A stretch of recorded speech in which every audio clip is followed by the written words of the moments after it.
And this morning Scramble Flashback is brought to you by Downtown Stillwater. Want to enjoy great shopping and dining in a relaxed atmosphere? Come see us in downtown Stillwater. Hi, I'm Amy Jo Frazier, Downtown Stillwater's Business Improvement District Coordinator, and I want to invite you to come downtown and check us out. You will find unique gifts such as fine jewelry, the latest styles of Western and ladies wear, OSU spirit items, beautiful flowers, intimate apparel, even golf equipment, bikes, kitchen gadgets, and appliances. Downtown Stillwater offers some of the best dining opportunities, from luscious steaks and Asian food to home-style breakfast, and of course, the best chocolates around.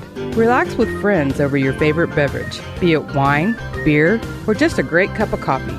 So come see us, downtown Stillwater. We'd love to have you. Start your day the right way. It's the Morning Scramble with Steve Daniels, weekday mornings from 7 to 9:30. The Morning Scramble is packed with daily interviews about Stillwater and the surrounding area. Every morning, Steve's joined by the movers and shakers in our community. You'll know everything going on in Stillwater and the great people that make it all happen. And on the good days, there's a little wit and wisdom along the way. The Morning Scramble with Steve Daniels, weekday mornings from 7 to 9:30 on Triple Play Sports Radio. Hey, good morning to Ruth. Good morning. So, I'm not going to start off with a science question, but I've got one for you. Oh, goody. All right. But we want to really make sure we get everything with Wondertorium. Ruth, you brought Katrina in for a good reason, right? Yes. As always, we have incredible things happening at the Wondertorium. This time of the year, we are working on fundraising. We are a nonprofit organization, and we are always fundraising. But we are focusing right now on our Friends of Wonder campaign. The thing that I think is so exciting about the Friends of Wonder is it gives the regular person with the regular paycheck the opportunity to make a big difference. The Friends of Wonder encourages a monthly contribution. It can be a small monthly contribution, and you just contribute monthly to making a difference. Now, the Wondertorium has to always fundraise, as Ruth said, and how it really works is we have to raise over 50% of our budget to be successful. And that's just the standard in the industry. Half of it is gifts, and half of it is the success of the museum itself. So I'm working on the half of it that's gifts. Right. So how can I make a difference? Am I talking too much, Steve? No, you're doing great. So how can regular people make a difference is a little bit every month, and you just payroll deduct it, you don't miss it. And then all of a sudden, at the end of the year, when it's tax time, you've made a significant difference in the Wondertorium, and maybe you get a tax break because you've made a contribution that is notable. I mean, it doesn't take long to get $300. Now, writing a check monthly for $300 would be tough, but making a 12th of that for $25, and would I really miss that? That's maybe 2 lunches out. So anyway, okay, I'll let somebody else talk now. No, you're doing great. But we were talking, actually during the break before we came on the air, we were talking about fundraising and how that's a chore and being creative and innovative, and there's so many worthy causes out there. It's really incredible what we've been able to do with a very small budget relative to other museums and other children's museums across the nation. We really have a very low operating budget, and it's incredible that we're able to raise about 60% of our budget each year through earned income. So that's general admissions, birthday parties, those kinds of things. We're a different kind of nonprofit organization because we have the ability to raise earned income. We have less of a burden to raise funds from the rest of the community. There's so many very important and worthy nonprofits in our community. The fact is that we're all competing for the same dollars. Right. We really have to appeal to the heartstrings of people who have been in the museum, who understand it and get it, and they have given generously. But I have contributed to a couple of things that are near and dear to me prior to getting connected with the Wondertorium over a dozen years now. It's just an automatic deduction, and now 10 years later I've made a big difference because I just committed and don't change it monthly. And so yes, we need the bigger dollars and the noticeable dollars, but you can still make a difference at the little if you just automatically deduct, and boom, you've made a big difference in a year, a couple of years, and then 10 years down the road, oh my goodness, that's something to take. And it does pride in. it does take the number of people. It does, yes. So. We have about 411 member families, people Okay. who have chosen to purchase a membership to the museum. And it's membership is very, very affordable. And those that use the museum regularly, my gosh, they have such a treasure there. And so this appeal, this Friends of Wonder, is really kind of for those kind of people who really love the museum, who understand the value, and have $10 more a month that they could give to the museum. Or 20. Or 20 or more. I think that you come into the museum and it looks not so great on the outside, great on the inside. But people assume that we've had such incredible numbers. Right. It is $7 admission to get into the museum. We are charging money for the services that we are providing. So it's easy to assume that, why should I give money to that organization? They're doing great.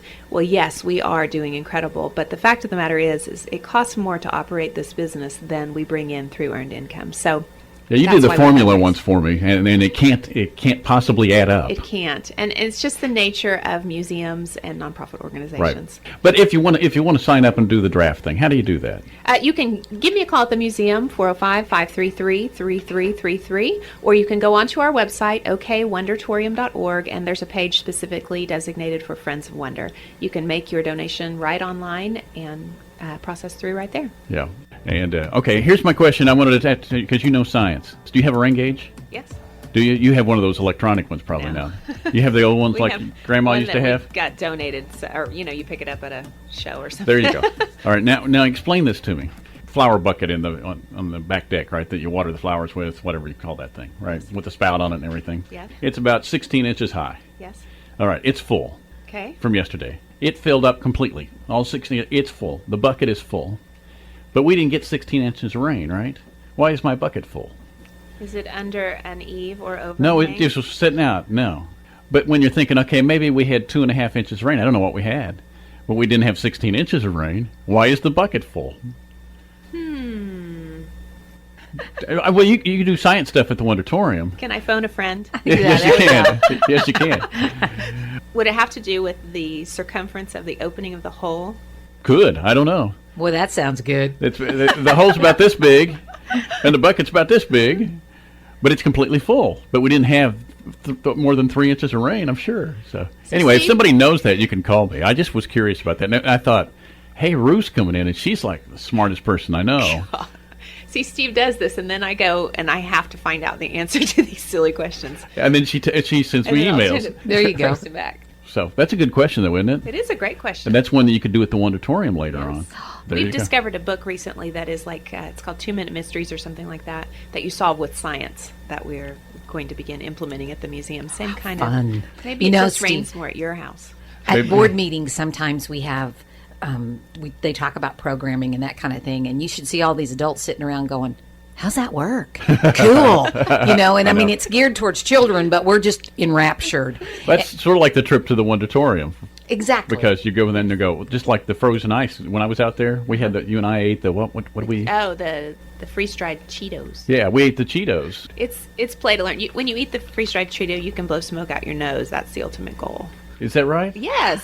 Did you not? No. Well, you have to I come back. We are actually looking for a sponsor for our Frankenstein Friday that's coming up. So if anybody's a business or an individual is interested in sponsoring that, it's a fun night. It's our Halloween-focused event, which we do most science activities. So There you go. So what else do we want to get out in this segment? well, we have summer camps going on. This week has been Kids Kitchen, and it has smelled so good at the Wondertorium. They made apple pie yesterday.